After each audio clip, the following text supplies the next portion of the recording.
Saan mo gustong pumunta para sa honeymoon natin? Kailangan ba talaga nating umalis? Di ba nga nag-usap na tayo, sa Pasko na lang tayo aalis ng bansa? Alam ko naman, pero... Chang? Ha? Nasaan? Chang, anong ginagawa niyo rito sa labas? Lee, bakit may dalang itak ang tiyahin mo? Chang, bakit po? Clyde, si Chang tumakbo. Habulin natin. Chang Leia! Teka lang po!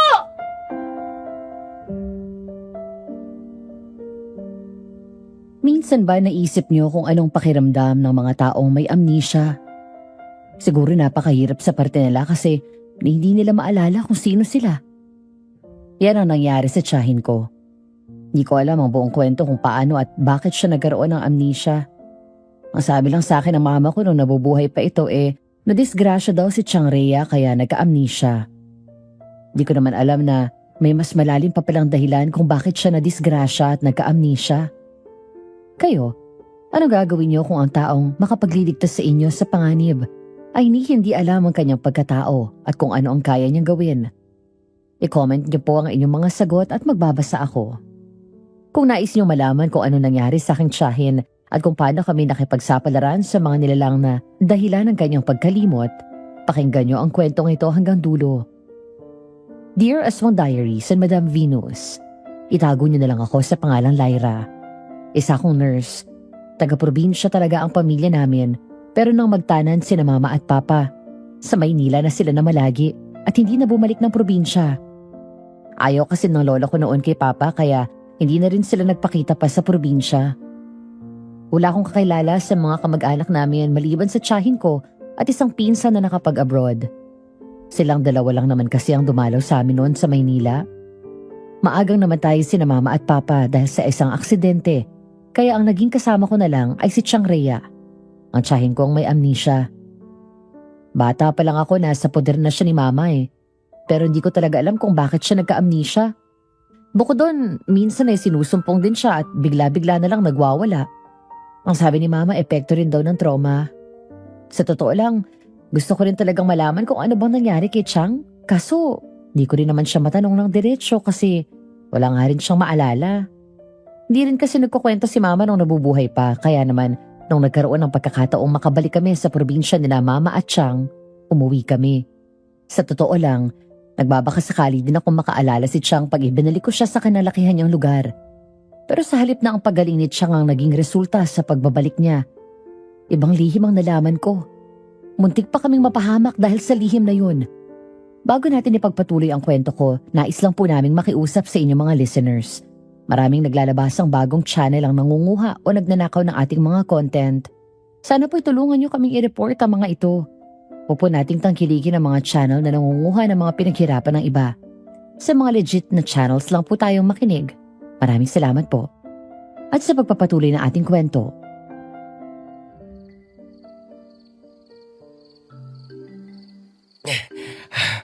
Grabe ang bilis tumakbo ni Chang.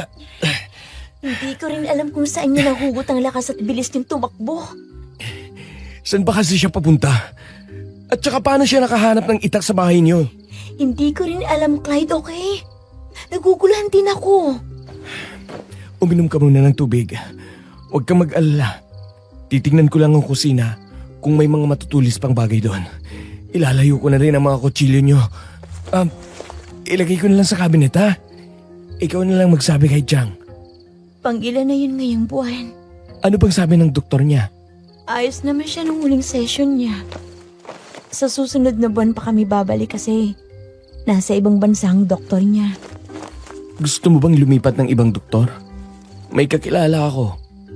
Pasasabihan ko kay mama. Clyde, hindi na.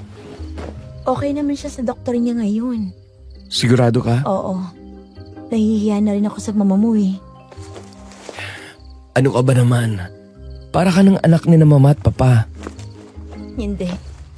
Ayoko. May bisita ka ba? Wala. Kailan pa ako tumanggap ng bisita tuwing day off ko? Ito na nga lang ang pahinga ko Mukhang may hindi ka inaasahang bisita. Teka, ako na magbubukas. Clyde? Sino yan? Tay, pinsan mo daw. Sinong pinsan? Dayan, kauuwi lang galing Amerika. Talaga? Dayan? Kamusta ka na, Lai? Teka, kailan ka pa nakauwi?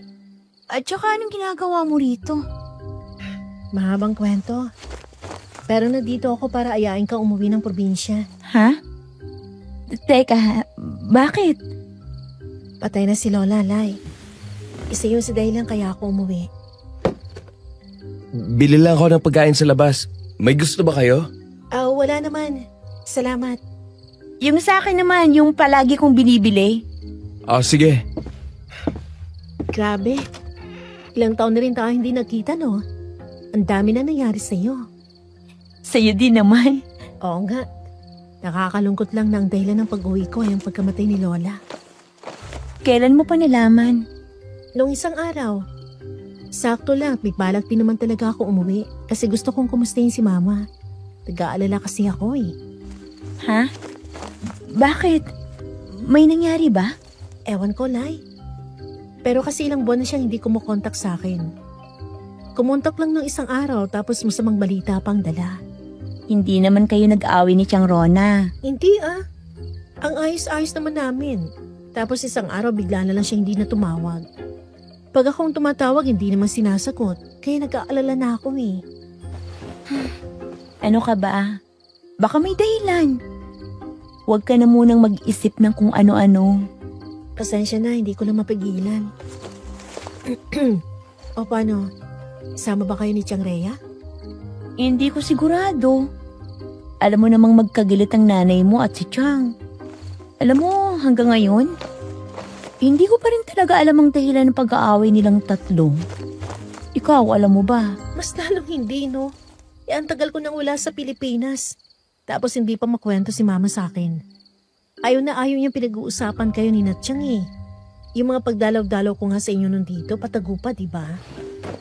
Sa bagay. Pero nakapagtataka lang talaga eh. Baka oras na rin para magkausap sila ng Mama at Chang. Mali mo naman, di ba? Baka yung pa maging dahilan para makaalala si Chang. Tingin mo makakatulong. Hindi ako sigurado, pero wala namang mawawala kung susubukan.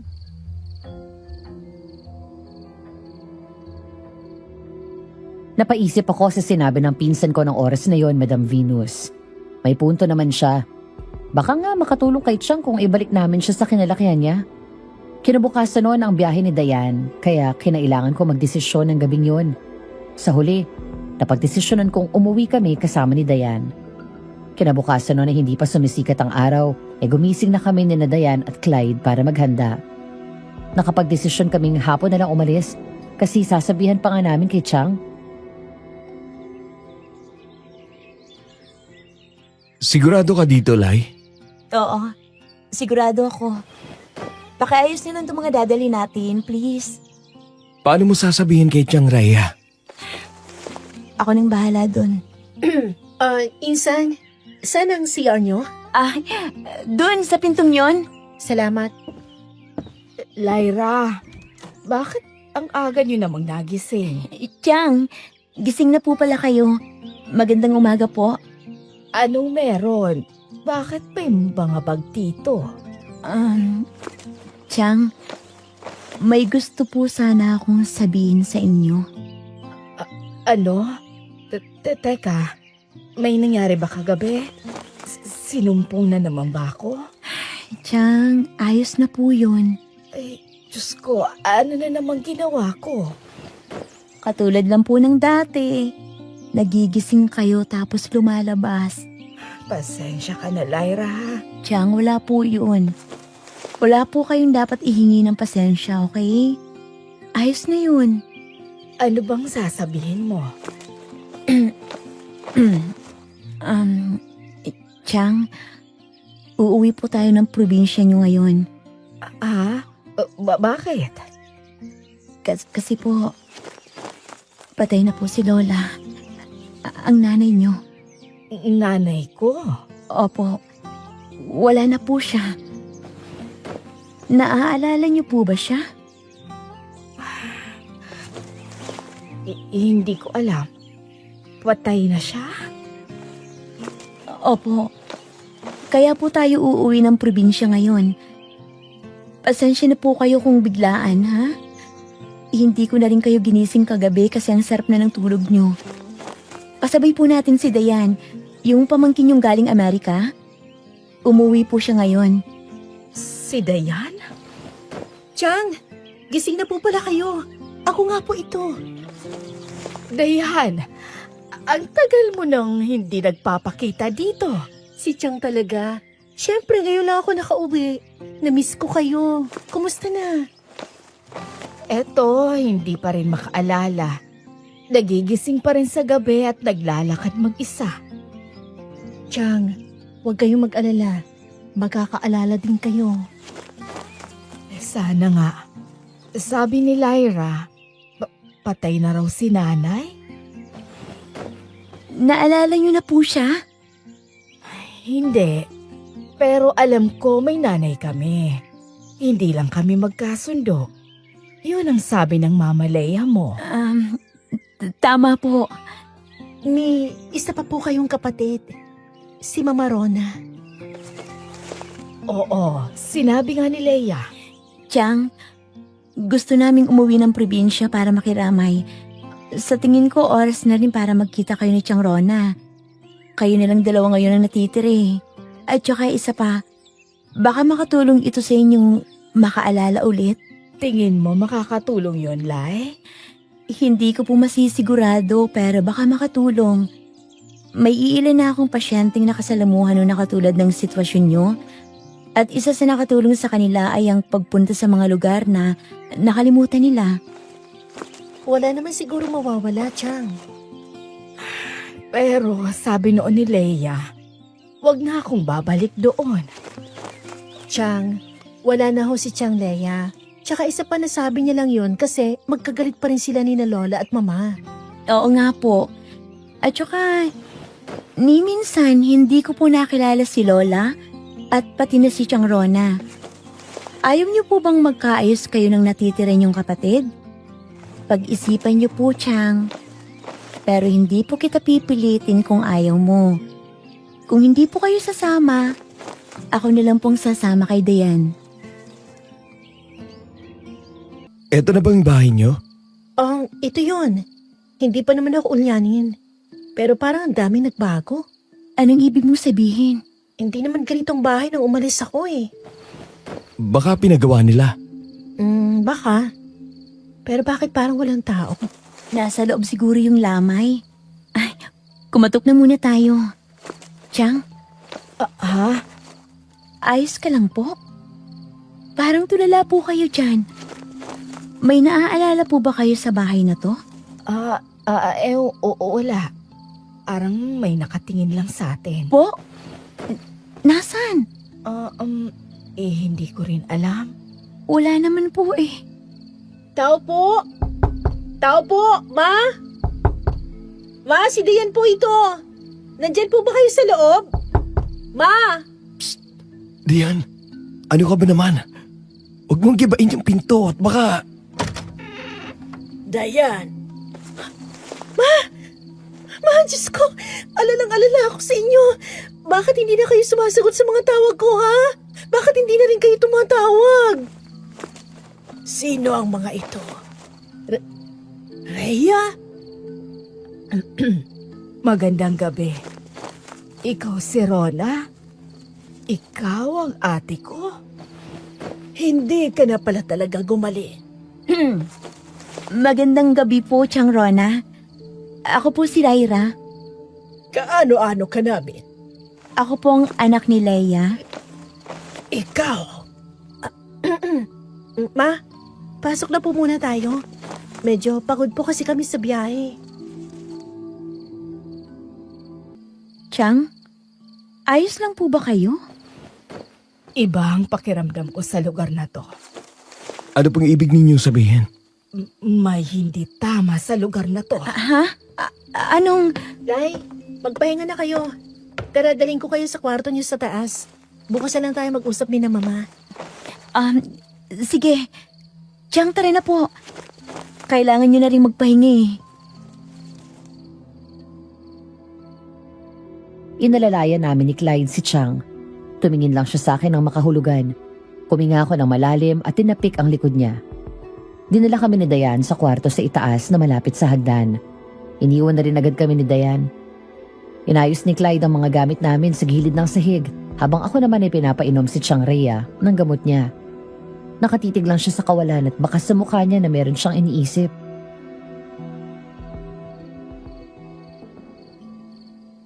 Chang, ano pong iniisip nyo? Kailan tayo uuwi? Kararating lang po natin. May kakaiba akong nararamdaman sa lugar na to. Bakit po? May naaalala kayo? Wala. Pero parang nanggaling na ako dito. Siyempre po. Dito po kayo lumaki. Dito po kayo nakatira noon. Kaya siguro, ganyan ang nararamdaman nyo. Talaga? Opo. Sige na po. Magpahinga na po tayo.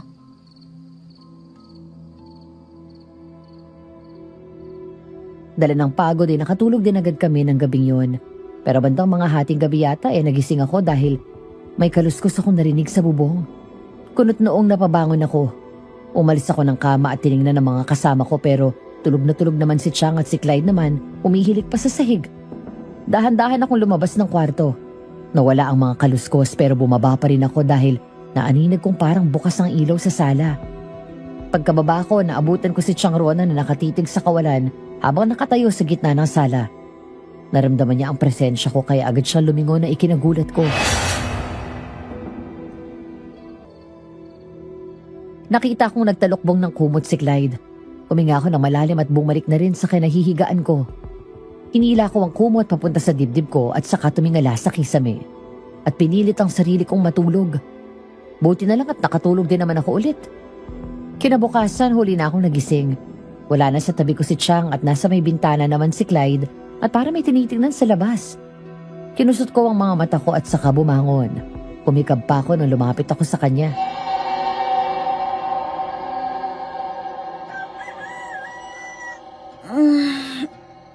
Kanina ka ba gising?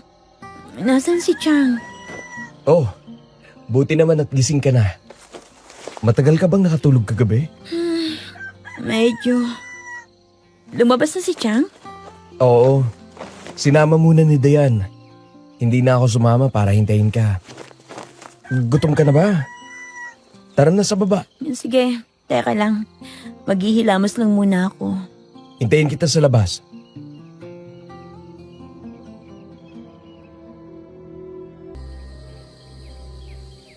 Yan na kaya si Lola? Baka. Pero Lai, wala naman ako nakitang para sa lamay. Saan ba nila igbuburol ang lola mo? Hindi ko rin alam, okay? Puntahan na lang natin sina Chang at Dayan. Dayan? Chang? Oy, Lai!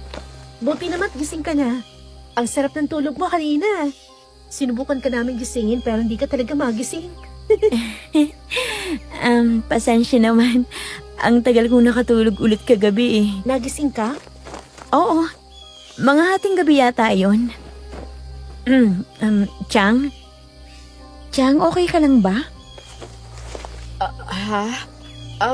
Oo. Ayos lang ako. Titig na titig ka kasi kina Chang Ronnie. Baka dahil pamilya si mama sa kanya? Sabagay. Ano na? Hindi pa ba tayo kakain? May pagkain naman dun sa mesa, Dayan. Ay, oo nga. Sandali lang. At gusto ko sana kasi sabay tayo ni na mama. Pero mukhang busy pa sila eh. Dayan, ngayon pa lang pala inuwi si Lola? Natagalan daw si Imbal sa Madho. Saan daw ibuburol si Lola? Sa likod ng bahay. Mukhang aayusin pa nilang lugar. Bakit sa likod? Malay ko. Doon daw malaki ang espasyo eh. Dayan, kumain na ba kayo?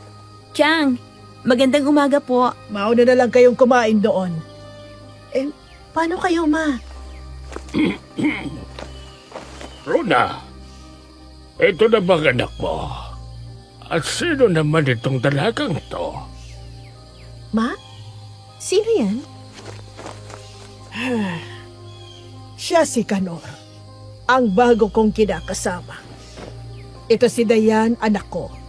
Yan naman si Lyra, anak ng bunso namin. Magandang umaga po.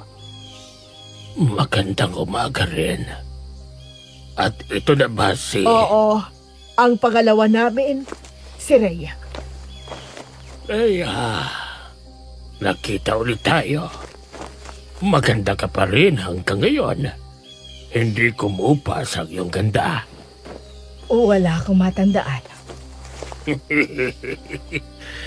Naku, huwag kang mag-alala. Wala yon. Ang tagal na rin naman kasi noong huli nating pagkikita. Pasensya na po. Wala po kasing naaalala si Chang. Nabanggit nga ni Rona sa akin. Sayang naman. Ma, sino ba to? Kamag-anak ba natin to? Dayan, ito si Kanor, kinakasama ko. Ano? Rona, nandito na ang ibang tutulong sa pag-aayos ng burol. Mga iha, maiwan muna namin kayo, ha? Dayan, mauna na kayong kumain sa loob. Aasikasuhin lang namin ito. Kailangan niyo po ba ng tulong? Hindi. Kaya na ng mga tauhan ni Kanor yan. Sige na, pumasok na kayo. Chang, napansin ko pong parang kanina pa kayo nakatingin kina Chang Rona. Bakit po? Wala. Parang kilala ko ang mga kasama niya. Baka nga kilala mo na sila noon, Chang. Di mo lang matandaan. Tama. Mukhang kilala ka nga nung Kanor. Imposible. Hindi ko naman kilala yun noon eh. Hindi nga nabanggit ni Mama sa mga tawag niya noon na may bago siyang nobyo. Baka magkakilala na sila noon. Pero ngayon lang sila naging magnobyo. Ikaw naman, ang dami kayang pwedeng dahilan. Ewan, inis ako eh. Para may pagkamahangin pa naman ang lalaking yun. Ano ka ba? Kung saan masayang mama mo, dapat doon ka rin. Di ba nga? Matagal na rin naman kayong iniwan ng papa mo. Oh, anong problema kung may bago siya ngayon, di ba? Ewan ko rin. Siguro nagsiselos lang ako kasi parang mas inaasikaso niya pang lalaki niya sa akin. Alam mo ba, na hindi nga ako kinumusta kagabi. Wala man lang paliwanag kung bakit bigla na lang siya hindi nagparamdam sa akin. Kakainis. Tapos alam mo yun, parang hindi na siya si Mama, iba na siya. Iba? Anong ibig mong sabihin? Gusto niyo bang makita si Inay? Chang, nakakagulat naman po kayo. Sige po.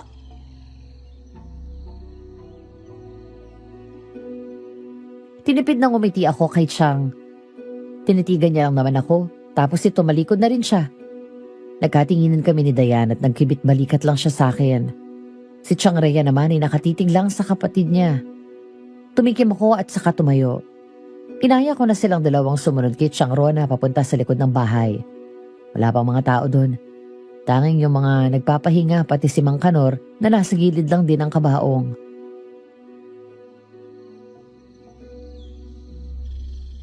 Bakit po pala nakasarang kabaong? Masyadong nakakaawang itsura ni nanay kaya pinasara ko na lang. Ano bang kinamatay niya? Malubhang sakit. Anong sakit po? Hindi rin namin alam. Hindi matukoy ng mga albularyo dito. Hindi po ba kayo nagpa-doktor? Sandali. Maiwan ko na muna kayo. May mga kakausapin lang ako. Sige po. Okay po. Psst. Dayan, saan sila pupunta? Hindi ko alam. Yan ang sinasabi ko sa iyo eh. Para hindi na siya si Mama.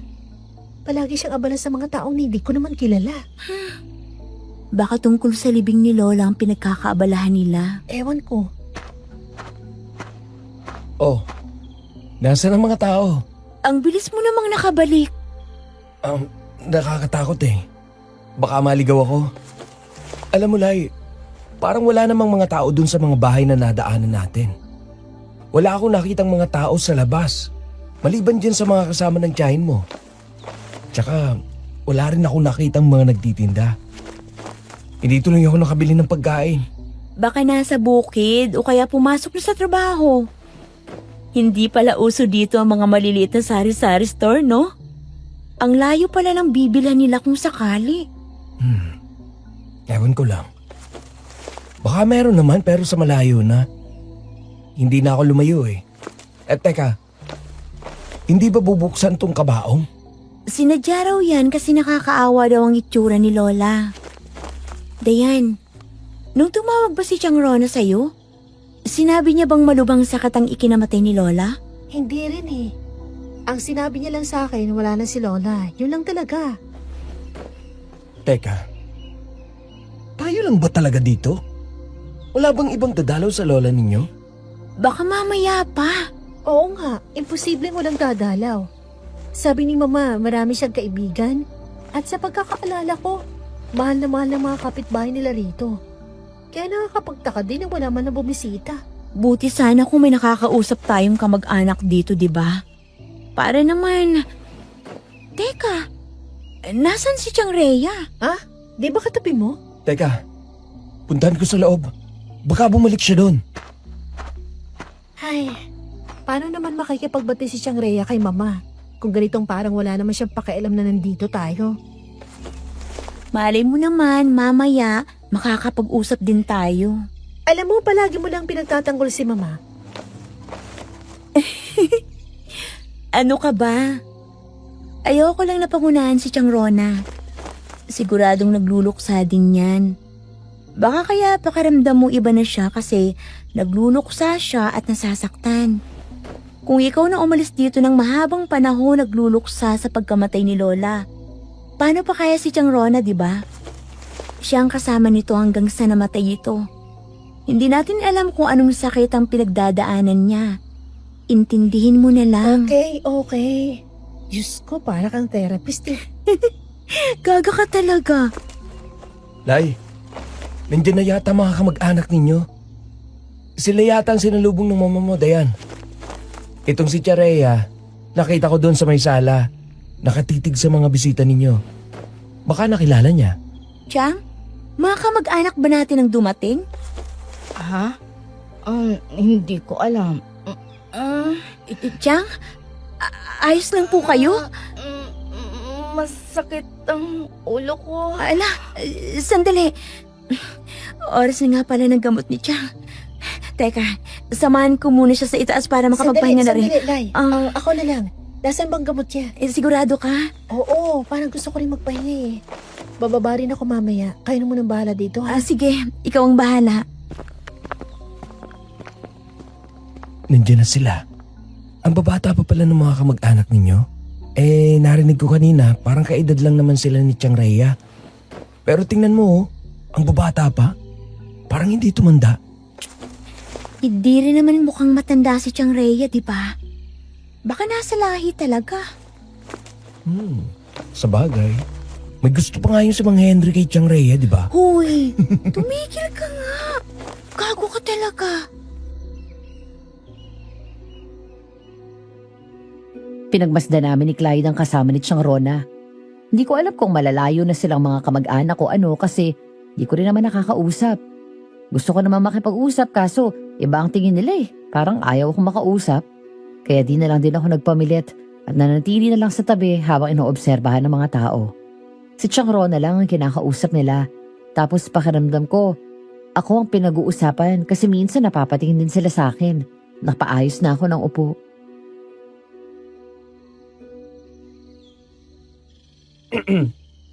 Lay, kailan ba ililibing ang lola mo? Hindi ko rin alam eh. Ibig sabihin, magtatagal pa tayo dito? Pasensya ka na. Gusto mo na bang umuwi ng Maynila? Hindi naman sa ganon. Ewan ko, iba lang talagang nararamdaman ko sa lugar na to. Parang yung sa mga horror na pelikula. Ayan kasi, kapapanood mo ng mga horror na pelikula. Pero totoo naman ang nararamdaman ko, no? May kakaiba talaga sa lugar na to. Ayoko nang magtagal dito. Huwag kang mag-alala. Pag nailibing na si Lola, aalis din naman agad tayo dito. Lyra, Tiang, mga pinsan namin dito nagbababo. Nene, Anet, ito si Lyra, anak ni Leia. Pamangkin ko. magandang umaga po. Mabuti naman po't nakarating kayo. Mananatili sila dito hanggang libing. Limitado lang ang kwarto ng bahay kaya ibibigay ko na muna sa kanila ang kwartong tinutuluyan nyo ngayon. Doon na lang muna kayo sa kwarto ni Dayan. Ayos lang ba? Naku, wala pong problema, Chang. Salamat sa pag-unawa. Chang, matanong ko lang po, kailan po bang libing ni Lola? Sa susunod na kabilugan ng buwan. Sa susunod na linggo po, no? Oo, bakit? Matagal-tagal na po pala. Bakit? Kailangan nyo na bang umuwi? Naku, hindi naman po, Chang. Nagtanong lang po ako. Bakit po pala sa kabilugan ng buwan niyo ipapalibing si Lola? Iyon ang payo ng mga manggagamot dito sa amin. At may hinihintay din kami. Mga kamag-anak din po natin? Okay po. Sige po, ayusin na lang po muna namin ang mga gamit namin para makapagpahinga na rin sila. Clyde, tara na. Salamat.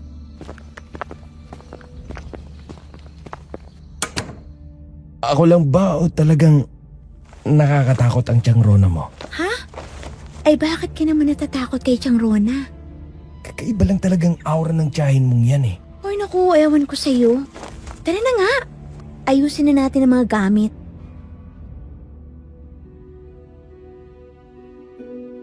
Tulog si Chang Rhea nang abutan namin sa kwarto. Nandun din si Dayan kaya sinabi na lang namin sa kanya ang gusto ng nanay niya. Tinulungan niya kami magligpit ng gamit. Tapos ginising namin si Chang para makalipat ng kwarto. Pagkatapos naming mag-ayos ay bumaba ulit kaming tatlo at doon na sa labas tumambay. Akala ko rin kasi ng mga oras na yun ay makakausap ko yung mga kamag-anak namin. Kaya lang pagbaba naman namin wala na sila. Bakit naman nila iniwan to ng walang bantay? Di ba nila alam na hindi pwedeng iwan ng patay na walang bantay? Tsaka parang di ko sila nakitang lumabas ah. Baka kanina pa umalis. Pero kahit na, hindi pa rin nila dapat iniwan ng patay na walang bantay. Ano pa naman yan? O ngayon, ramdam mo ng inis ko ha. Ewan ko na lang talaga dyan kay mama eh. Parang nawala na rin sa sarili.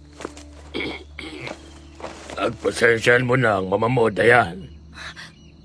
Mang Kanor, nakakagulat naman po kayo. Oo nga po. Aatikihin kami sa inyo eh. Bigla na lang kayong sumusulpot.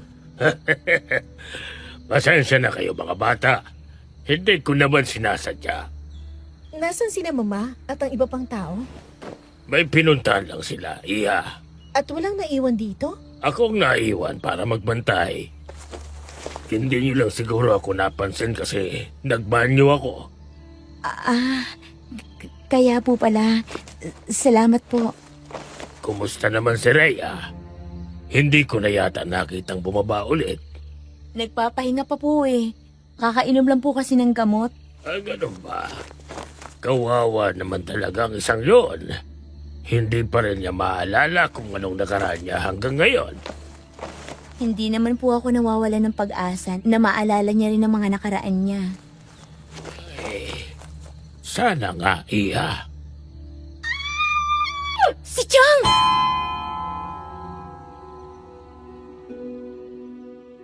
Kumaripas ako ng takbo papasok ng bahay at pakit ng kwarto ni Dayan. Pagbukas ko ng pinto ay nakaupo si Chang Rhea sa kama. Hawak ang ulo niya at namimilipit sa sakit. Agad akong dumalo sa kanya. Naramdaman kong sumunod din naman sina Dayan at Clyde. Mabilis na inabot ni Clyde sa akin ang tubig at gamot ni Chang Rhea habang hawak ko pa rin siya.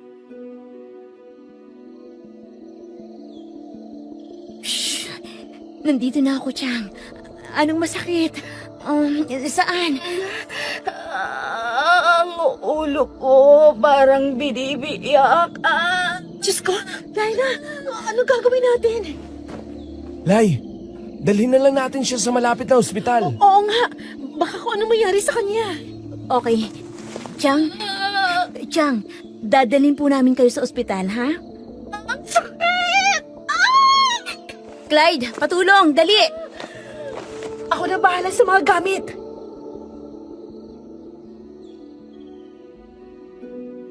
Binubuhat ni Clyde si Chang Rhea habang nakaalalay ako sa gilid at nakasunod naman si Dayan sa amin. Akamang lalabas na kami ng kwarto nang biglang tumigil sa pagsigaw si Chang Rhea at pipigilin kami.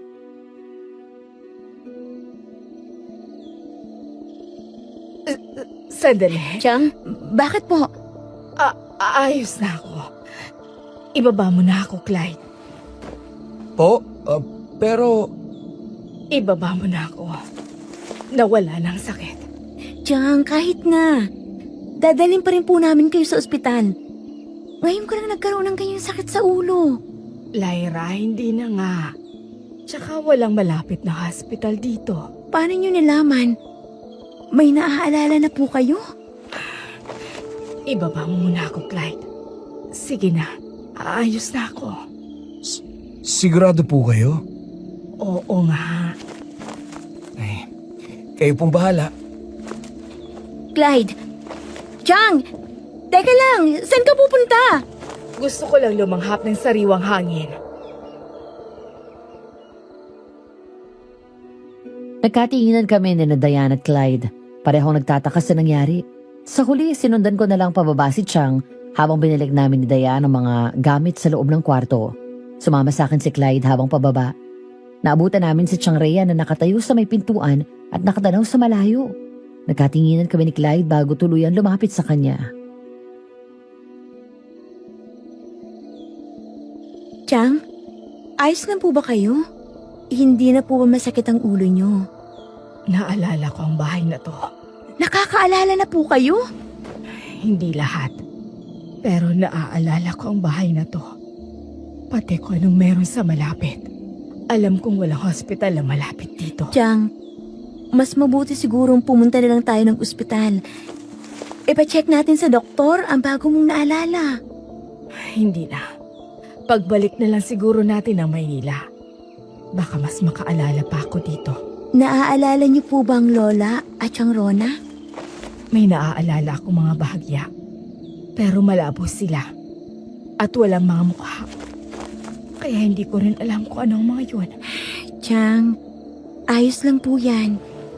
Huwag mo nang pilitin, hmm? Lay, umalis na pala yung si Mang Kanor. Ha? Wala na siya sa labas eh. Pero nandun si Dayan. Siya nang nagbabantay sa lola ninyo. Saan naman nagpunta yung si Mang Kanor? Akala ko ba siyang magbabantay? Ewan. Baka kasi nakita niya nandito na tayo kaya hindi na niya kinailangan manatili dito, di ba? Ay nako, hayaan na nga. Teka, magtatanghali na. May mga pagkain naman siguro silang maluluto, no? Ako na lang ang magluluto. Hindi na po. Lyra, sige na. Hayaan mo na ako, okay? Ayoko matulog lang ng matulog. Sa tingin ko, mas makakaalala ko kung may ginagawa ako. Palay mo naman, diba? Sigurado po kayo? Oo naman. Alam mo, samahan mo na lang kaya ako. Hmm? Sige po, tulungan na lang po namin kayo. Tinulungan namin ni Clyde si Chang Rhea na maghalongkat ng pwede naming makain doon sa kusina. Si Diane ang nanatili sa likod ng bahay para magbantay sa kabaong. Kami lang ang tao sa bahay ng mga oras na yon, na hindi namin alam kung saan nagpunta ang mga tao. May mga nakita naman kaming mga pwedeng lutuin pero kulang-kulang naman at halos wala na rin talagang laman ang lalagyan nila ng pagkain. Mukhang di pa sila nakapamili.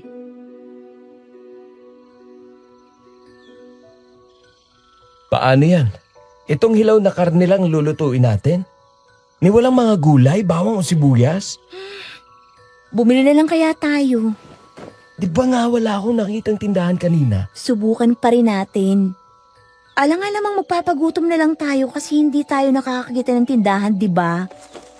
Oo, sige na. Maghahanap na lang ulit ako ng tindahan. Samahan na kita. Wag na. Mas mabilis pag ako lang mag-isa. Mag-iingat kayong tatlo dito. Puro pa naman kayo babae. Ikaw din, mag-iingat ka.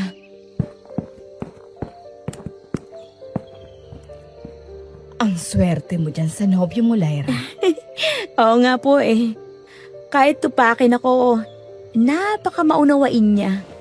Siguro kung hindi niya kayang sakyan ng topa ko, baka naghiwalay na rin kami. At tanggap ka rin ng pamilya niya.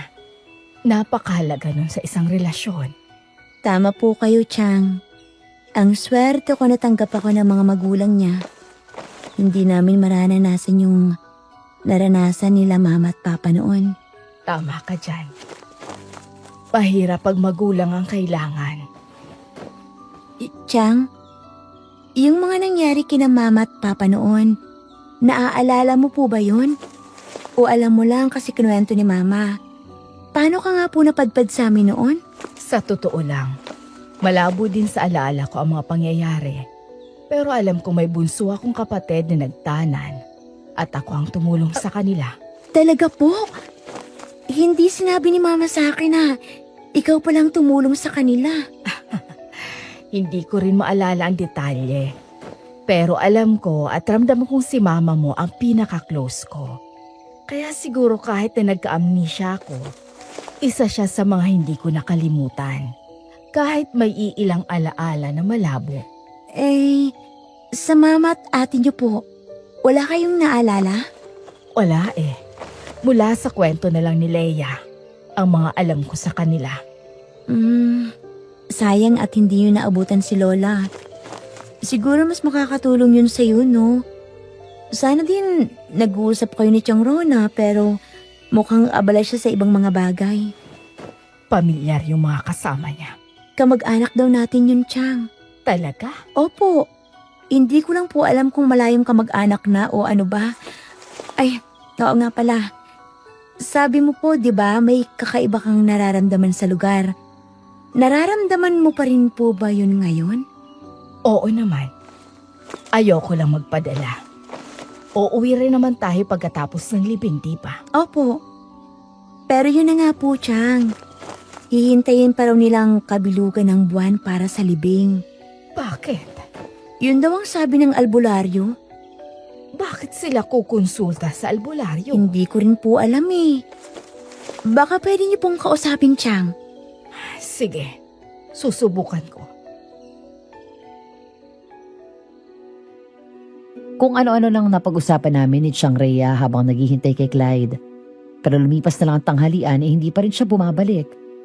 Nakabalik na nga lang din sina Tiang Rona at ang mga kasama niya pero wala pa rin si Clyde. Sila na lang ang hindi nagdala ng pagkain namin.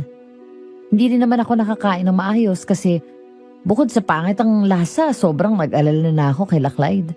Hanggang sa gumabi na at hindi pa rin talaga umuwi si Clyde. Mas lalo ako nag-alala.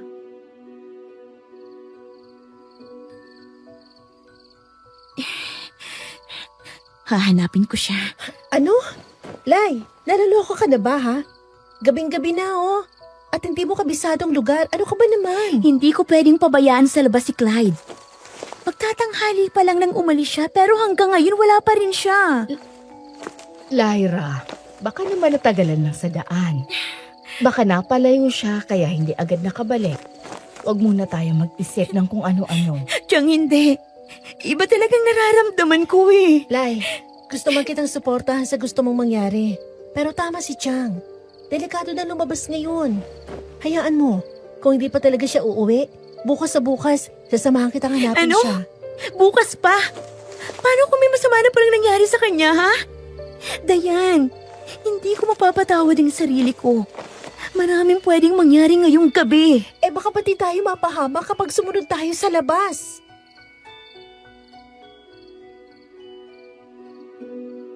Nasa puko ang aking mukha at napaiyak na lang. Pakiramdam ko ng mga oras na yun, napakawalang kwenta kong nobya.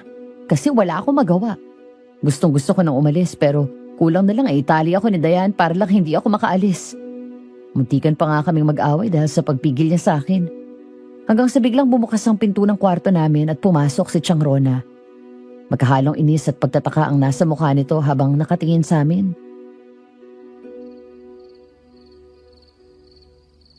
Gabing-gabi na. Pero dinig na dinig namin sa ibaba ang pagtatalo niya. Ano ba problema at para kayong mga bakang kinakatay? Pasensya na po. May pinagtatalunan lang po kami. At ano pinagtatalunan nyo na parang gusto nyo nang patayin ang isa't isa, ha? Ito kasi si Lyra, ma. Gustong lumabas at hanapin ang nobyo niya kahit gabing-gabi na. At hindi naman siya pamilyar sa lugar na to. Dahil hindi ko rin pwedeng hayaan ang nobyo ko sa labas. Hindi ko rin alam kung ano nang nangyayari sa kanya. Tama na! Tumahimik kayong dalawa. Ako na ang bahalang magpahanap sa nobyo mo. Saan ba kasi siya nagpunta? Bibili lang po sana siya ng pagkain kasi walang pagkain sa kusina kanina. Magluluto sana kami para sa tanghalian. Walang mga tindahan sa malapit. Malamang napalayo na yun kakahanap. Kung hindi ba naman kasi kayo mga tanga? Alam niyong hindi niyo kabisado ang lugar, talagang naglalabas-labas pa kayo. Umalis lang naman yung bata. Dahil walang pagkain. Kung meron sana, edi hindi na siya umalis. Kasalanan namin. Pasensya na kayo mga prinsesa. Masyado kaming abala para mabigyan ng maayos na libing ang ina ko. Kaya pala iniiwan nyo na lang ang patay dito. Iwalag na iwan, Miss Kesa. Alam nyong hindi pwedeng iwan ang patay. Nakakaalala ka na ba? Bakit mo alam ang mga yan? Tama na po, please lang. Huwag naman po kayong mag-away. Ngayon na nga lang kayo nagkita eh. Di ba dapat mas mag-usap at magkasundo kayo kasi kayong dalawa nilang iiwan? Hindi na kailangan. Matagal ko nang tanggap na ako na lang mag-isa ang anak ni inay. Huwag kang mag-alala. Ipapahanap ko ang nobyo mo para hindi na kayo magpatayan dyan. Nakakahiya kayo sa ibang mga bisita. Kaya naman pala hindi namin kasundo ni Leia ang isang yon. Pasensya na po. Kakausapin ko na lang ho si Mama. Lyra, narinig mo na ha. Si Mama na magpapahanap kay Clyde. Maiwan ko na muna kayo. Napabuga ako ng hininga at pabagsak na napaupo na lang sa kama. Nasa harapan ko si Chang Rhea at nakatingin lang sa akin. Lumapit siya at tumabi sa akin. Niyakap niya ako at tinapik ang balikat ko. Pinakalma niya ako pero hindi talaga ako mapakali. Hindi ako nakatulog sa kahihintay. Hindi na rin nila ako napigilan sa baba na maghintay sa mga taong inutusan ni Chang Rona. Nanatili ako dun sa sala kasama si Dayan at Chang Rhea. Siguro dala na rin ang pagod nung araw na yon kaya hindi ko na rin namalayang nakatulog na pala ako. Nang magising ako, nasa kwarto na ako ni Ate Dayan. Agad akong napabangon at saka tinignan ng paligid pero wala naman akong kasama doon. Narinig ko ang matinis at hysterical na boses ni Dayan sa ibaba kaya halos tumakbo na ako pababa ng hagdan.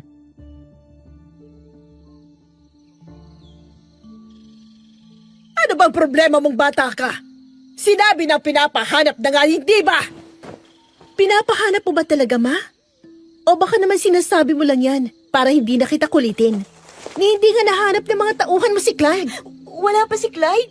Hindi niyo nahanap? Bakit hindi niyo ako ginising? Iha, kumalma ka. Masyado kang pagod kagabi kaya pinalipat ka na lang namin sa kwarto. Isa pa, kararating lang din ang mga tauhan namin kanina, Iha. Kaya hindi ka rin namin agad nasabihan. Hindi niyo nga siya nahanap, di ba? Pasensya ka na, Iha. Hinalugog na namin ang buong lugar.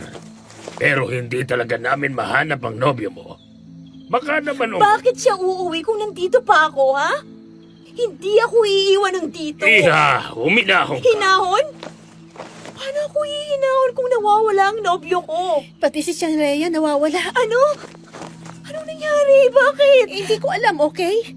Pagising ko kanina, wala na rin siya eh. Lumabas na ako, tinanap siya sa buong bahay pero wala siya.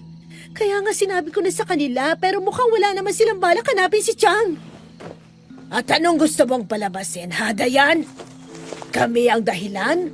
Kung bakit nawala na lang bigla ang paborito mong tiyahin? Ano? Kasalanan din namin na nawala ang nobyo nitong si Lyra? Bakit ayaw mong... Lyra! Saan ka pupunta?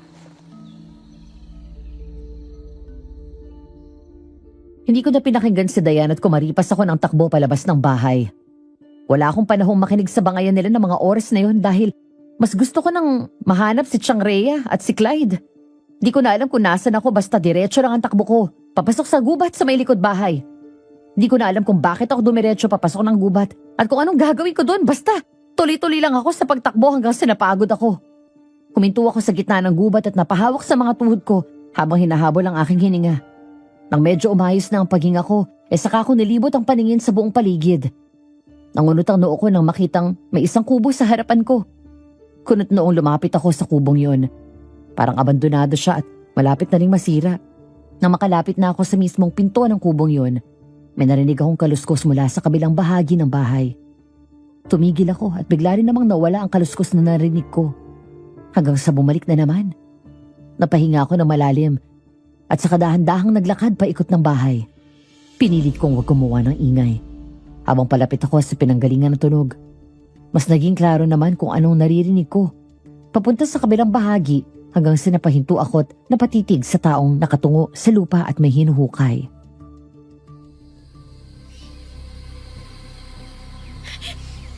Chang! Lyra? Oh, Diyos ko! Chang, anong ginagawa niyo dyan? Ano yung binubungkal niyo?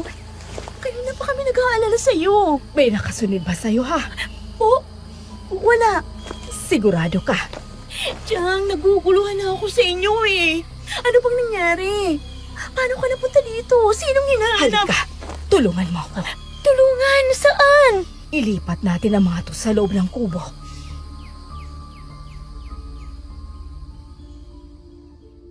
Hindi agad ako nakapagsalita ng hilahin niya ako at nagmamadaling binigay sa akin ang isang notebook. Tapos mga bote na hindi ko alam kung ano yung laman. Galing ang mga yon sa hinukay niya sa lupa. Naguguluhan man tumakbo na rin ako papasok ng kubo habang nakasunod siya sa akin. Namangha pa ako pagkapasok ng kubo kasi kahit mukhang siraan na ito sa labas, maayos pa rin naman pala ang loob nito at matitirhan pa. Ilagay namin ang mga gamit na hawak namin sa may lamesa ng kubo. Gulo pa rin ako sa mga nangyayari. Napatulala na lang ako kay Chang habang inaayos niya ang tight gowns na dala namin. Nasaan si Narona? Nasa bahay? Chang, ano ba talagang nangyayari? Kanino itong kubong to? Anong ginagawa mo rito? Nag-aalala si Dayan sa'yo. Bigla ka na lang daw nawala kanina. Lyra, makinig ka, okay? Tulungan mo akong dalhin ang lahat ng to. Paano? Diyan, may mga sako dyan. Teka, ito. Nakahanap na ako. Bilisan mo. Iligay mo itong mga to sa loob. Bilis! Para saan po bang mga to? Anong gagawin natin dito? Mamaya ipapaliwanag ko sa'yo. Basta bilisan mo muna. Opo, ito na. Napasok mo na ba lahat ng bote? Opo. Ano po yung hawak niyo? Ito, buntot page. Panlaban ito sa kanila. Sino sila? Ang mga aswang. Aswang? Chang, ano pong nangyayari sa inyo? Anong aswang? Makinig ka muna, okay? Naalala mo nang sinabi ko sa yung iba ang pakiramdam ko sa mga kasama ng kapatid ko. Akala ko naninibago lang ako.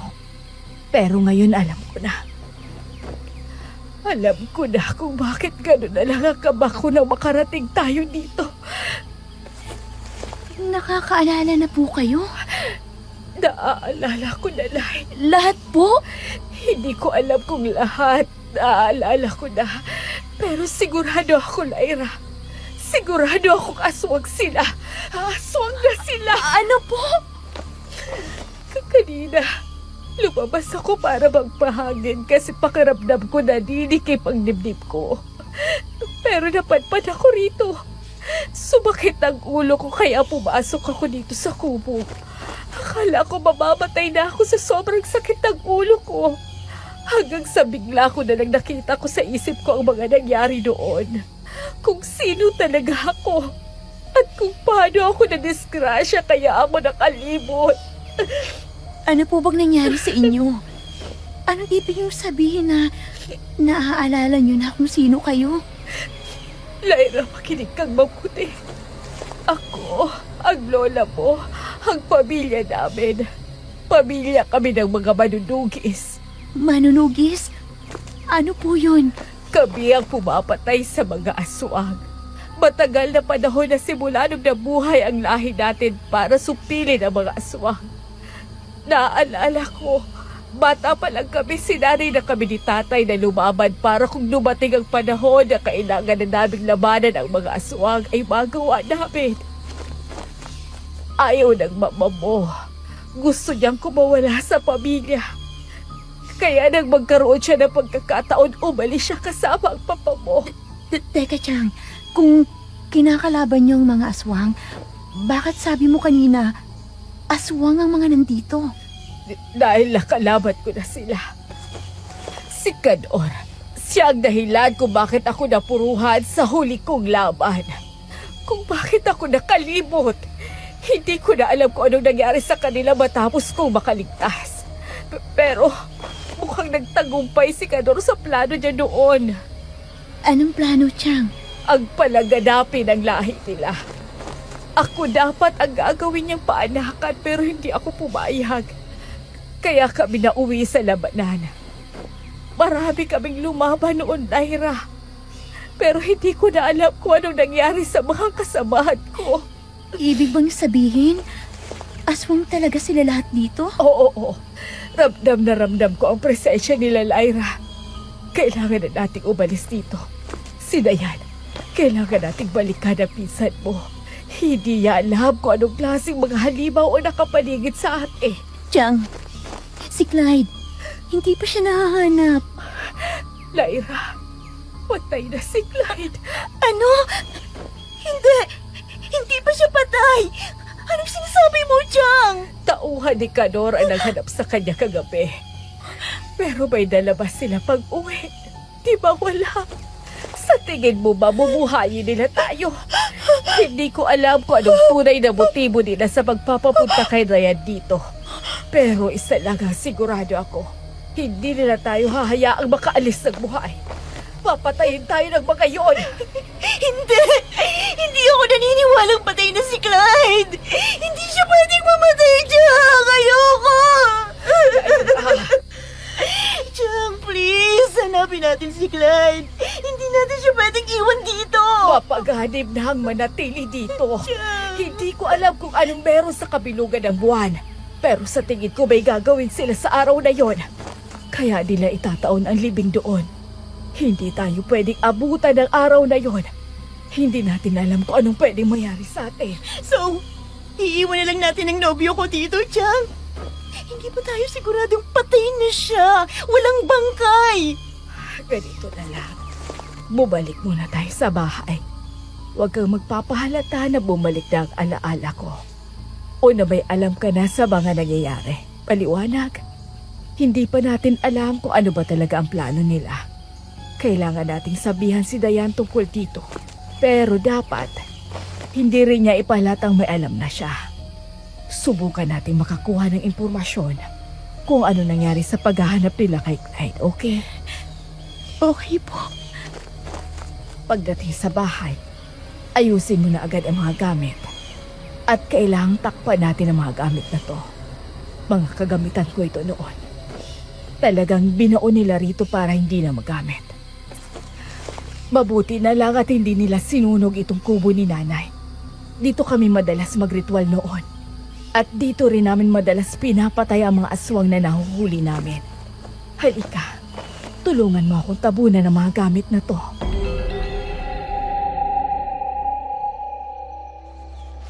Naimpaki ko na lahat. Nakasuksok na rin ang mga panangga at panlaban sa bulsa ng mga bag. Tinatandaan mo ba ang mga sinabi ko, ha, Lyra? Opo, Chang. Siguraduhin mong tatandaan mo yon. Kailangan alam mo kung paano protektahan ang sarili mo, maliwanag. Opo, Chang. Ano pa pong gagawin natin ngayon? Paano tayo makakasagap ng impormasyon kung wala na naman sila? Hanapin muna natin. Diyos ko! Nandiyan lang pala kayo! Saan kayo galing? Dayan! Saan ka galing? Abay, sagutin pa naman ang tanong ko. Nag-aalala ako sa inyong dalawa. Chang, bakit naman po kayo umalis kanina nang walang paalam? Tapos ikaw, Insan, tumakbo ka kaagad. Hindi mo ko hinintay. Saan mo nahanap si Chang? Dayan, makinig ka. Alam mo ba kung nasaan ang mama mo at ang mga tauhan niya? Ha? Hinahanap nila kayo. Saan nila kami hinanap? Hindi ko alam. Sa buong paligid? Gusto ko nga sumama pero wala namang maiiwan dito. Nagbanyo na ako kanina tapos may narinig akong dumating. Kayo lang pala. Ano ba nangyari sa inyo? Tsaka, teka nga. Bakit nakaimpake na kayo? Aalis na tayo? Dayan, wala ba silang nasabi sa'yo kung ano nangyari sa paghahanap nila kay Clyde? Ha? Teka, Chang, anong ibig mo sabihin? Ang sinabi lang naman nila, hindi nga nila nahanap si Clyde. Alam niyo, naguguluhan na ako eh. Ano ba talaga nangyayari, ha?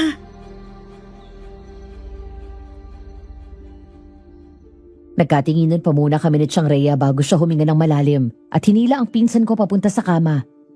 Doon sinabi ni Chang ang lahat ng sinabi niya sa akin nung nasa gubat kami. Di nakapagsalita si Dayan at gaya ko gulong-gulo rin siya. Sinabi ni rin ni Chang sa kanya ang plano namin para mahanap si Clyde pero wala rin talaga siyang alam. Doble-doble na ang kaba ko ng mga oras na yun. Alam ko namang kalaban namin ang oras ng mga panahong yun pero hindi ko talaga kayang balewalain na lang si Clyde. Hindi ko kayang maniwala sa sinabi ni Chang na wala na siya dahil malakas ang pakiramdam kung buhay pa siya. Habang nag-iisip ng paraan kung paano namin mahahanap si Clyde, dinala muna kami ni Chang sa isang tagong kwarto sa likuran ng bahay. Sinamantala namin na walang tao doon. Ang sabi ni Chang, doon sa kwartong yun nakatago ang iba pa niyang mga gamot at panlaban sa aswang. Pero laking gulat namin nang imbis na kagamitan ng madatnan, iba't ibang mga lalagyan na may lamang mga pira-pirasong bahagi ng tao ang nadatnan namin. May isang buong bangkay pa doon na sobrang putla at halos wala ng dugo.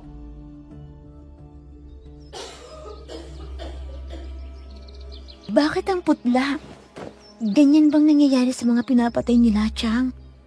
Dahil sila ang klase ng mga aswang na sinisip-sip muna ang dugo ng kanilang biktima bago nila ito kainin. Pero Chang, naguguluhan pa rin ako. Ibig sabihin, aswang na si Mama. Paano nangyari yun? Normal naman sila nang iwan ko dito. Hindi ko alam kung anong nangyari sa kanila. Matapos akong mawala ng alaala. Pero kung normal pa naman sila noon dahil naipanganak ka pa at lumaki ka pang normal sila, ibig sabihin nanalo kami sa labanan yon. Sabi mo, bigla na lang hindi na tumawag ang mama mo, di ba? Oo, may ilang buwan na rin siyang hindi tumawag sa akin kaya nag-alala ako. Nang tumawag na siya ulit, ang pagkamatay naman ni Lola ang ibinalita niya sa akin kaya ako napauwi. Ibig sabihin, bumalik sila ka noon. Hindi talaga namin sila natalo. Malamang nakatakas sila at ngayon naghihiganti sila sa atin. Ibig sabihin, hindi na mababalik sa dati si Mama. Ano gagawin ko? Dayantahan na. Gagawin natin ng paraan. Sigurado akong may paraan. Kung tinanggap ni Rona ng buong-buo ang pagiging aswang, malamang huli na nga tayo. Hindi pwede yun, Chang. Si Mama. Dayan, kumalma ka. Tama si Lyra. Susubukan natin gawa ng paraan. Pero pag dumating ang oras na naging aswang siya, at pati ikaw ay inatake na niya, kailangan mong protektahan ang sarili mo, maliwanag. Huwag ka magpapalinla. Unahin mo ang sarili mo. Si Mama. Shh! May tao. Mukhang nakabalik na sila. Maghanda kayo. Asan ang mga binigay ko sa inyong panlaban? Eto po. Tandaan nyo, unahin nyo ang kaligtasan nyo, okay? Huwag magpapalinlang. Nasaan ang anak mo? Baka lumabas at hinanap ang pinsan at tiyahin niya. Sakit din pala sa ulo ang anak mong yon. Akala ko pa naman, magiging madali na lang ito. Eh kung hindi ba naman kasi siya nagdala ng mga buwisita, eh di sana wala tayong problema ngayon. Itawan niyo ako! Ano bang gagawin niyo sa akin? Si Clyde! Chang, buhay siya! Ay, Diyos ko, salamat. Paano natin siya ililigtas? Shh! Sandali. Tuwagin muna kayo. Anong gagawin niyo, Chang? Sisilipin ko lang sila, huwag kayong maingay. Tumabi kami ni Dayan. Dahan-dahang binuksan ni Chang ang pinto hanggang sa may nagawa siyang isang maliit na siwang. Mas lumakas ang mga boses na nasa labas. Nasapo ko na lang ang bibig ko para pigilan ang pag-iyak, lalo na nang marinig ko ang paghiyaw ni Clyde. Niyakap ako ni Dayan at pinakalma ko. Nagkakagulo pa rin sila sa labas hanggang sa narinig naming palayo na ang mga yabag nila. Nagpaanik ako. Chang, saan sila pupunta? Hindi ko alam. Pero kailangan na nating magmadali. Anong gagawin natin? Diana, sa totoo lang, hindi ko na alam kung maililigtas ko pa ang mama mo. Ano po? Hindi mo ba sila narinig? May plano sila sa'yo, Diana. At nasira yun dahil dinala mo kami rito. Hindi ko man alam kung ano ang planong yon. Pero malakas ang kutob kung mapapahamak ka doon. Ngayon, kailangan mong iligtas ang sarili mo. Paano na tayo ngayon, Chang? Marami sila, tatlo lang tayo. Alam ko. Lihado tayo sa labang to kaya dapat mautakan natin sila. Paano natin gagawin yun? Ipapain ko ang sarili ko para magka-oras kayo. Kailangan yung buhusan ng gas ang buong lugar. Kumuha na rin kayo ng mga tuyong dahon at ilagay sa paligid maliwanag. Ako nang bahala sa kanila. Hindi ko sila hahayaang makita kayong ginagawa yon. Maliwanag pa. Susunugin natin sila. Lahat ng bahay rito. Wala tayong magagawa. Aswang silang lahat.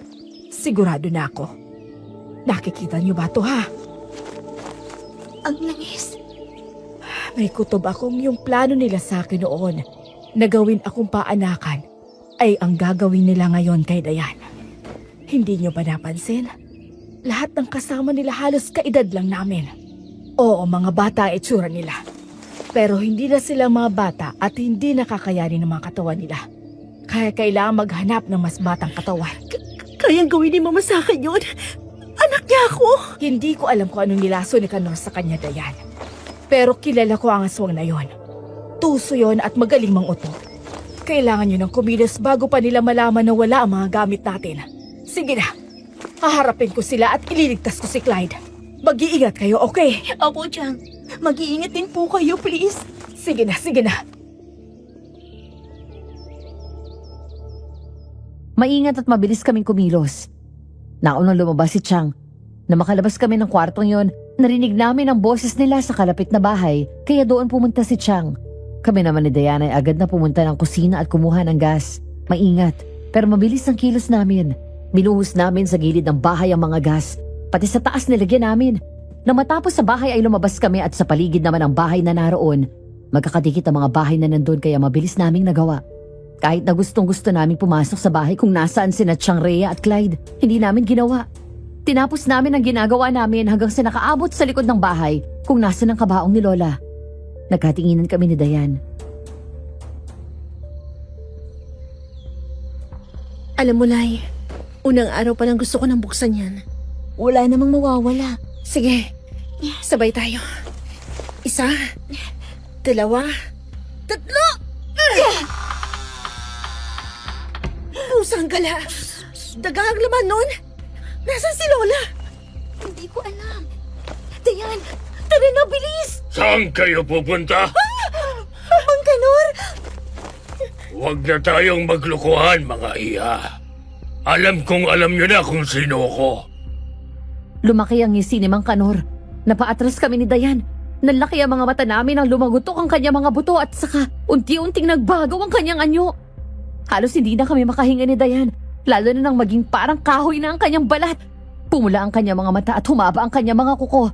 Napakapit na mahigpit si Dayan sa akin, lalo na nang isa-isang nagsidatingan ng mga kasamahan niya at pinaligiran kami. Pahapon pa lang ng mga oras na yon, kaya kitang-kita namin kung gaano kapangit ang kanilang anyo. Nasaan na sila? Nandito na sila, aking Reyna. Totoo nga sinabi ni Chang Rhea. Tuluyan ka na nakuha ng halimaw na yan, Ma!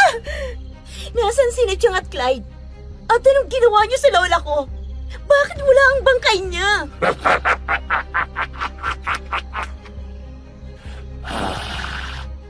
Ang lola nyo. Jack, matagal nang patay yun. Paano? Ayaw maging aswang. Kaya ginawa na lang naming pagkain. Sinadya lang talaga naming sabihin patay na siya. Para umuwi ang pinsan mo. Hayop! Sa inyo dinala si Chang at Clyde. Alam kong buhay pang nobyo ko, kaya huwag ka nang magkaila. Huwag kang mag-alala. Nagpapahinga sila ngayon para may lakas sila mamayang gabi. Anong gagawin niyo sa kanila? Malalaman nyo rin mamayang gabi. Huwag kayong mag-alala. Pakawalan niyo na sila! Ako lang naman ang kailangan niyo, di ba? Ma? Ako na lang kunin niyo! Dayan, ano ka ba? Tumigil ka nga! Hindi ako papayag! Sa tingin mo, may magagawa ka? Sa tingin mo, kaya mo kami? Ano ba kailangan niyo? Ma, anong nangyari sa'yo? Bakit ka nagpasakop sa halimaw na yan? Ma naman!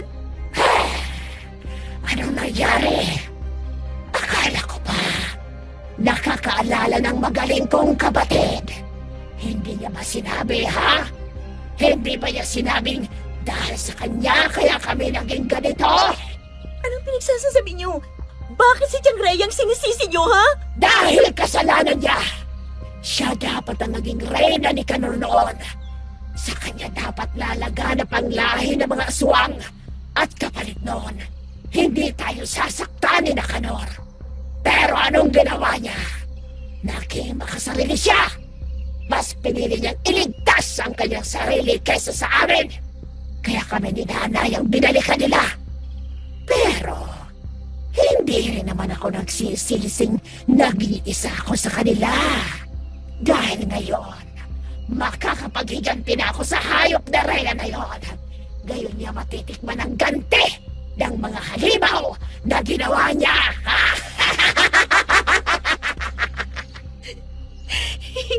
Yung gagawin niya dapat kay Tiang Rey noon. Gagawin niya rin sa akin. Payag kayo? Ha? Anak, para sa'yo din ito. Ikaw ang magiging ina ng mga bagong aswang. Bibigyan ka namin ng katungkulan sa konseho ng mga aswang. Tayo ang mamumuno sa bayang ito. Kung noon, sunod-sunuran ako kay Rhea dahil siya ang mas malakas at ang tumayong pinuno ng pamilya. Ngayon hindi na! Wala na siyang kakayahan. Mas malakas na ako sa kanya. Hindi niya na ulit ako magiging alipin! Hindi, ayoko, ma! Iha! Huwag ka lang magmatigas. Magiging maayos din ang lahat.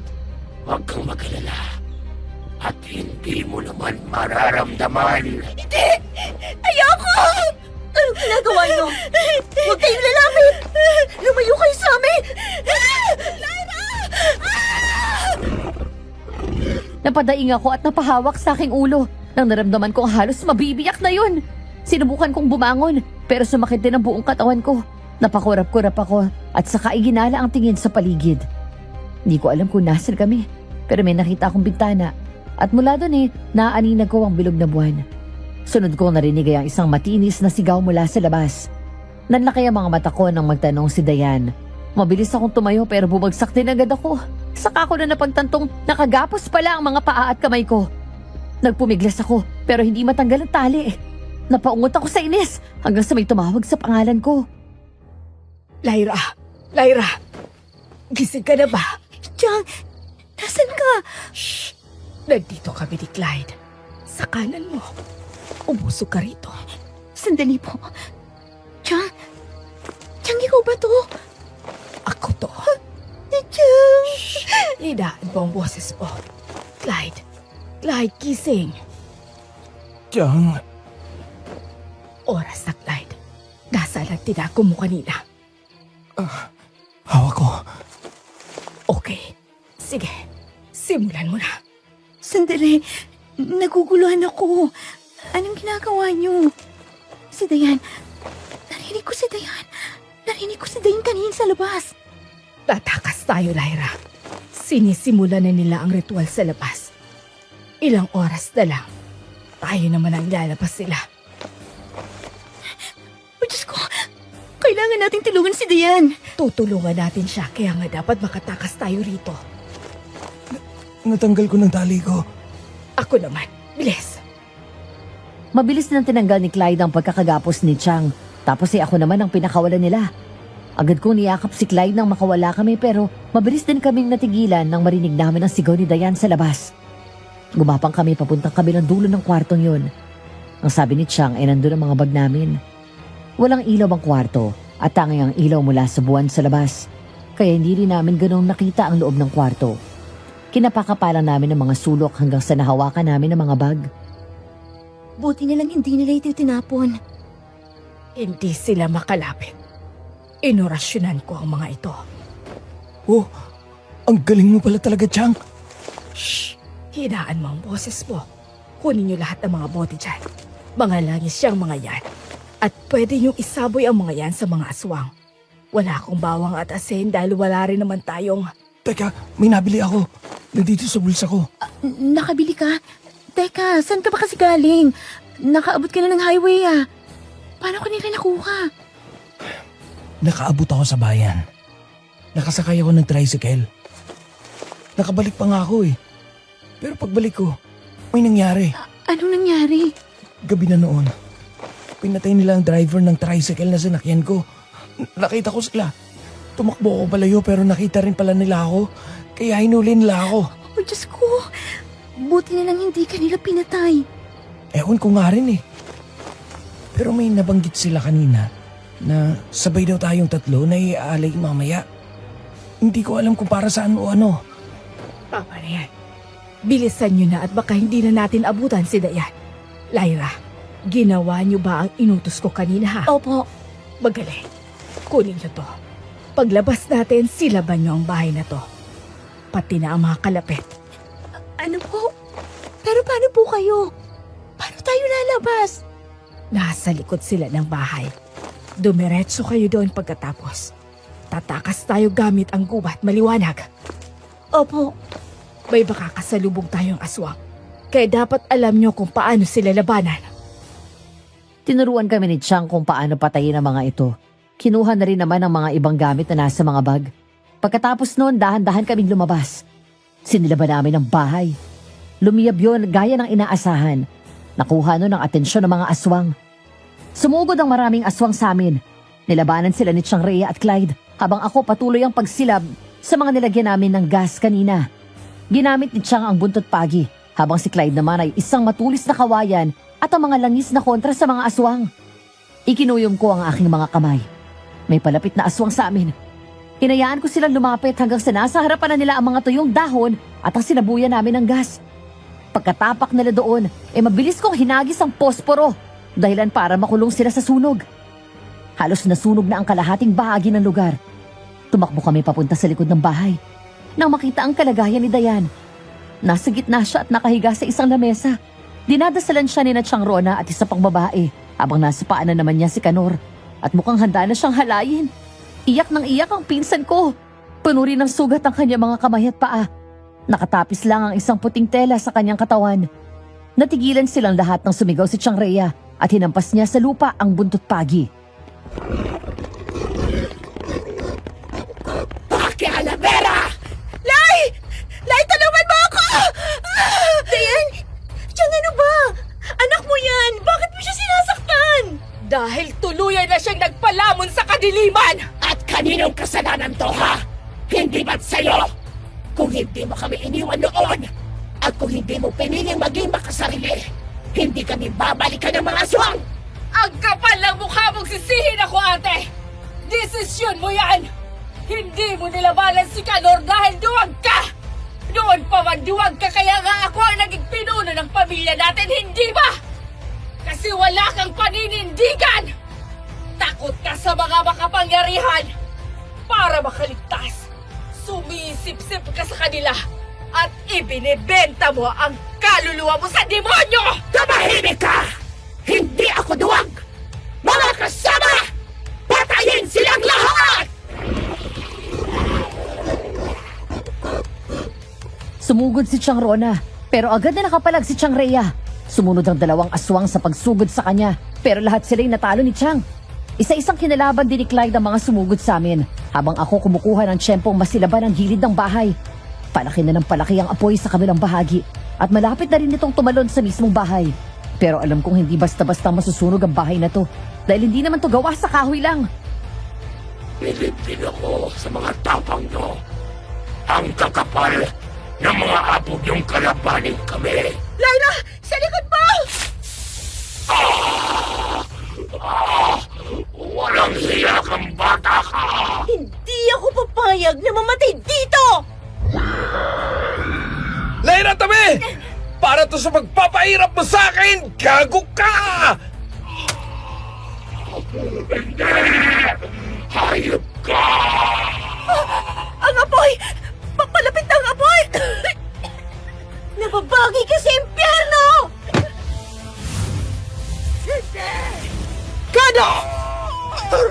Kung sana hindi mo pinairal ang kaduwagan mo, Rona, hindi ka sana naging halimaw katulad nila! Pinatay niyo ang hari ko! Mga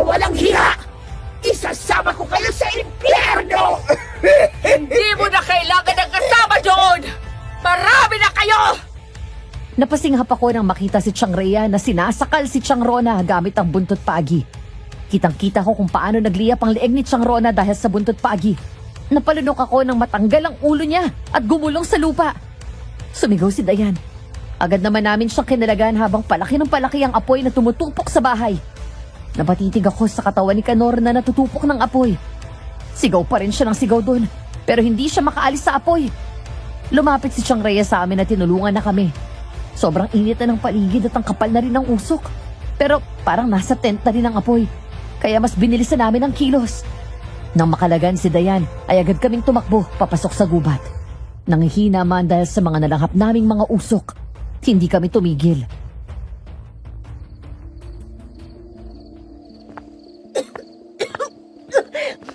Chang, sigurado ka bang may dahil palabas dito? Oo, dali. Sumunod kayo sa akin. Hindi ko na kaya. Nasakasagatan ng katawan ko. Hindi ka namin iiwan. Aakayin ka namin. Kaya huwag kang susuko, okay? Magagamitin ang mga sugat mo. Sandali! Kakargahin ko na lang siya sa likod, Lai. Hawakan mo to! Akin na. Bilisan nyo. Baka kumalat ang apoy sa gubat. Dali na! Ayan. Tara na!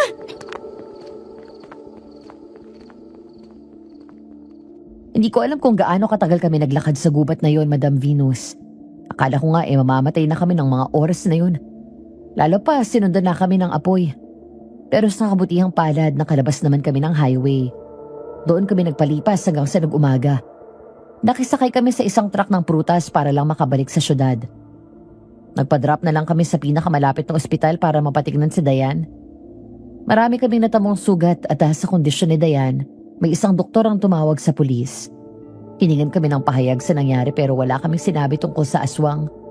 Ginawan lang ng kwento ni Chang Rhea at mukhang naniwala naman ang mga pulis sa kwento niya kaya hindi na kami tinanong pa. Yung kwentong yun ang sinabi din namin sa pamilya ni Clyde. Ilang buwan ang lumipas, bumalik sa Dayan sa Amerika. Bumalik na rin sa normal ang buhay namin ni Clyde. Si Chang Rhea naman may negosyo na rin flower shop. Mas maayos na rin ang lagay niya ngayon. Wala na siyang masyadong sumpong at yung mga alaalang nawala sa kanya ay unti-unti nang bumabalik. Nagte-therapy pa rin naman siya para tuluyan na talaga siyang gumaling. Nagpakasal na rin kami ni Clyde tapos nagpa siyang mga ibang bansa. May oportunidad din kasi ako doon bilang nurse at may nagustuhan ding bagong negosyo si Clyde abroad kaya minabuti naming mag-migrate na lang. Sinama namin si Chang pero ayaw niya. Mas pinili niyang manatili sa Pilipinas para tutukan ang kanyang negosyo. Wala rin daw kasi siyang gagawin abroad. Makaraan lang din ng ilang buwan, ay lumago rin ang kanyang negosyo. Ang dami niya naging customer. Ilang taon ang lumipas mula ng trahedyang yon pero hanggang ngayon, nakatatak pa rin sa utak ko kung paano sinubukang ialay ni Chang Rona sa demonyo ang anak niya. Dahil doon napagtanto kong tama si Chang Rhea. Napakaduwag ni Chang Rona. Ni hindi niya sinubukang labanan si Canor at nagpadala na lang siya dito. Dahil doon, nakaya niyang isakripisyo ang anak niya. Nakakalungkot pero may mga tao pala talagang ganun. Yung isisisi sa iba ang mas sasamang nangyayari sa kanila kahit na sarili nilang desisyon ang naglagay sa kanila sa kalagayang yon. Sana matuto tayong manindigan at lumaban para matalo man tayo sa huli. Masasabi pa rin nating ginawa natin ang lahat para labanan ng kasamaan at hindi tayo naging duwag at nagpalamo na lang dito. Hanggang dito na lang po ang aking kwento. Kung sakaling mapili ang aking kwento, maraming salamat po. Salamat sa pagbibigay ng platform para makapag-share kami ng mga ganitong kwento. Huwag po natin kalimutang mag-like, share at subscribe sa channel ng Aswang Diaries. Pakipindot pa rin po ang bell button para updated po tayo sa kanilang mga upload. Kung kayo po ay gaya kung may kwento tungkol sa mga aswang, pwede niyo pong i-comment sa baba at nang akin ding mabasa. Abangan niyo rin po ang mga upload sa Aswang Confession, Dear Miss Amy at iba pang mga channel na pagmamayari ng team ng Aswang Diaries. Salamat po ulit. Nagmamahal, Lyra. Grabe naman ang naranasan ni Sender sa kanyang pamilya. Ang sakit din ang pinagdaanan ng kanyang pinsan. Ikaw ba naman ang muntik na iaalay bilang paanakan ng aswang? Naku, kung nasan ka man ngayon, Dayan, sana okay.